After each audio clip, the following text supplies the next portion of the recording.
I'm Davy. I'm awesome. And welcome to Davy's Awesome Stories, where I tell funny stories from my past or go on a rant in an effort to make you laugh. So before I start this video, let me clarify something. I am all for women's rights. I am pro-feminism. I believe in equality. I believe equal work, equal pay. I believe in all that stuff. I believe that we have come very far in our society, but I also believe we are not quite there yet. That being said, I will say that sometimes feminists say things that make me go, wow, you are really grasping at straws trying to find ways that you are oppressed. Which is funny because you don't need to grasp at straws. There's plenty of ways you can see where you're not treated fair. But you have to come up with even more than that. Why?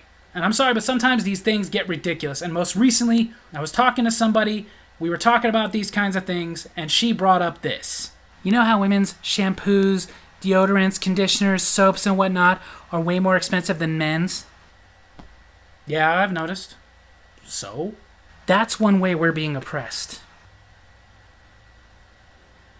How is that oppressing you? We need these things, but they charge so much more for ours than yours. And why do you think that is? Off the top of my head? Because you'll pay it. Like, I'm sorry, but that's not impression. That's business. These companies make these products, and they want to make as much profit as they can. And the truth is, to make the maximum amount of profit on these things, you're not going to do that by marketing it towards men. You're going to market that towards women, and they'll pay more because they care more. Now let me clarify something. As men, it's not that we don't care about being clean. It's not that we don't care if we smell like butt. We care. But clearly not as much as you do. Like, in the midst of talking to this woman about this, I got on the Google machine, and I looked it up, and I found that there was actually studies done. Studies! Where they were asking men versus women, what would they be willing to pay for a really good shampoo? And all these market research things, the average woman said, for a really good shampoo, she'd be willing to pay $40, $50. In these market studies, the average male said for a really good shampoo, he'd be willing to spend $5 to $10. That's the why. Because these companies, they hire people first to tell them how much do we have to sell it for in order to make a profit. Then after that, how much more can we sell it for? And they will tell them, this is for any product. If you market it towards these people, the most you're probably going to be able to sell it for is about this, so you probably should sell it for about that, get yourself a better profit. And when it comes to shampoos and stuff, obviously men are only going to pay so much. Like they said, the average man will spend $5 to $10, but I don't know if I even agree with that. Because the average dude I know is like me, and keep in mind I'm saying average. Don't be getting on here going like, well, I know this one guy who... No, I'm not talking about the one guy who really cares too much about his appearance. I'm talking about the average dude that I know. We buy shampoos that are like $2, $3. So much so that we don't even know the brand names. Like if somebody asks us, what shampoo do you buy? The $2 one. I'd have to stop and think about the name for a minute, but it's $2. Those are right.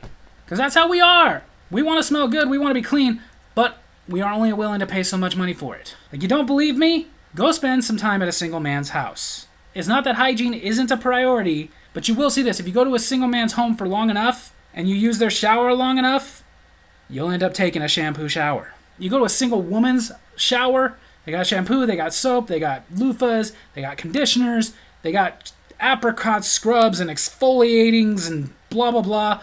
You know what you see in a single man's shower?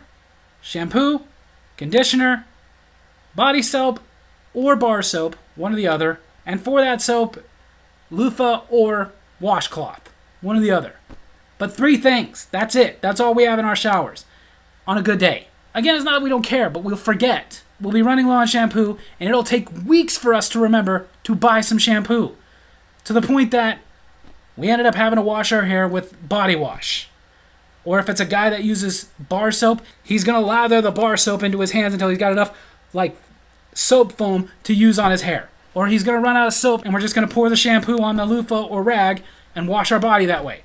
It's how we are. That's just our brain. Our priorities aren't the same as yours. But the thing that gets me about that is if women really feel like that's wrong, they shouldn't be charged so much more, then stop buying that stuff. Because trust me, as a man, I can tell you for a fact, there are the same things out there Different brands, but much cheaper, that do just as well as the name brands. Or you can go use the men's brands. It's not going to hurt you. Like, I know they got those things on the bottle that says formulated for men, but do you really think they're actually formulating something? What do you think? There's like scientists in labs with beakers and Bunsen burners making shampoos specifically for men that are only good for men, coming up with reports like, well, we've done it. We formulated a shampoo that if men use it, they will get thicker, fuller, luxurious hair. If women use it, they'll get rabies. No, that's not how it works. If you want to use that men's shampoo that's cheaper, use it.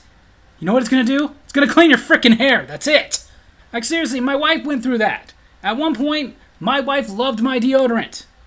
So did I. But eventually I developed an allergic reaction to it. It started giving me a rash and I had to change it. But before that happened, every time I would put my deodorant on and it was fresh on, she'd smell it, she'd want to get close to me because she loved the smell of my deodorant. Yes, it was a man's deodorant.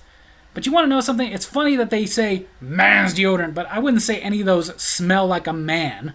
If it did, it'd probably smell like car grease and sawdust.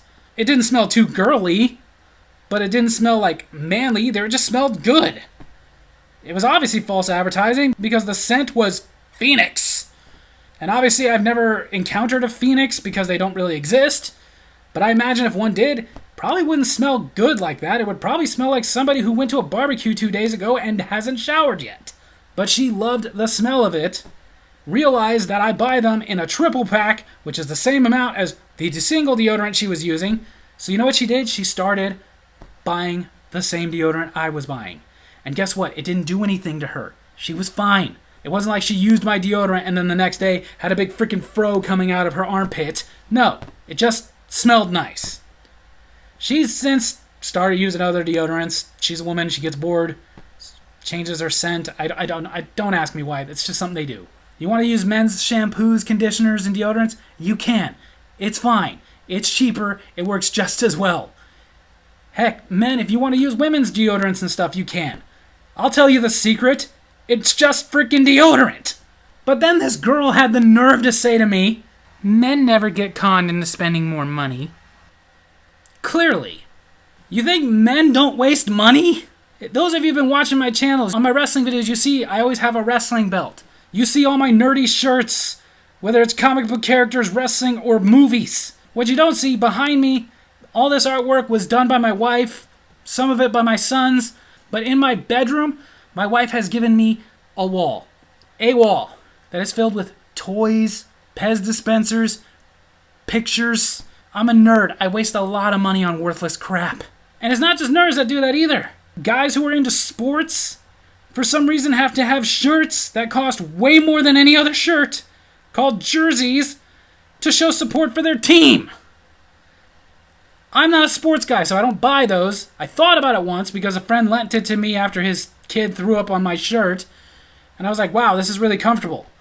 But I didn't for 2 reasons. Number 1, I found out how expensive those jerseys are. Number 2, the entire day him and I were doing our thing, I kept getting stopped by guys wanting to talk to me about that sports team, and I had to keep explaining to them, he just lent this shirt to me because I needed one. I don't watch sports. And if you're a man who isn't into sports, it's something you gotta deal with. The way they look at you when you tell them you're not into sports, some of you are going, oh, let me guess, they call you gay, huh? No. Worse. They treat you like you betrayed all of mandom. Seriously, the only way I'm ever buying a jersey is if it's like a jersey from a movie of a team that doesn't really exist. Like, I would buy a Mean Machine jersey from The Longest Yard. I would buy a Mighty Ducks jersey from the Mighty Ducks movie. I almost bought a Ray Finkel jersey, but then I thought no, because some people will not get that it says Finkel on the back. They'll think I'm a Dolphins fan, and I'll have to explain it to them. Or just pretend that I stopped watching once they let go of my favorite player, Ray Finkel, who is a soccer-style kicker, graduated from Collier High, June 1976, Stetson University honors graduate, class of 1980, holds 2 NCAA Division I records, one for most points in a season, one for distance, former nicknamed the Mule, the first and only pro athlete to ever come out of Collier County, and one hell of a model American.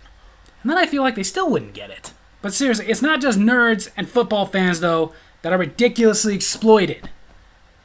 The most common way that men are exploited is the most popular thing on the internet since the internet ever came about. Pornography. It has gotten so ridiculous that a few years ago, they came out with a thing called OnlyFans. Now, it took me a while to find out what OnlyFans was, mostly because I don't care. But when I did find out about it, at first I thought it was just like cam girls or something, because I'd heard of that, and whatever. But then my brother explained it to me. That for this, you see a girl you like, you pay a subscription fee, whether it's $5, $10, or whatever she's charging dollars a month, to see exclusively her. I get that I'm not into that stuff, but what the heck is wrong with you? Do you not understand that there are literally millions, maybe even billions of websites that will give you all that stuff for free? But some men who do this stuff are actually telling me, but that's the only way to see that girl specifically. So what?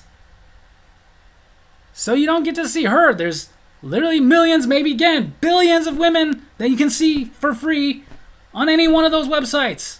Heck, most of those websites, I guarantee you, they have so many videos on them that you could be on there literally every day, several times a day, which I imagine at some point would start to hurt, and you would still never run out of different women. But you're going to pay a monthly subscription for one girl? If that's not exploiting, what is? And what's even worse about it is I guarantee you the way they get these people is because of all these videos coming out. Like I told you guys, I sometimes watch reels on Facebook or something. At this point, I'm almost convinced that if you see a woman on there and you actually stay and watch her video, at some point you're going to find out that she has an OnlyFans. I'm watching videos that have literally nothing to do with sex. Nothing!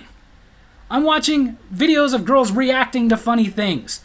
That makes me laugh. I stop when I see this one girl who tells dad jokes. Obviously, I love those. These things are mundane. They're 100% non-sexual.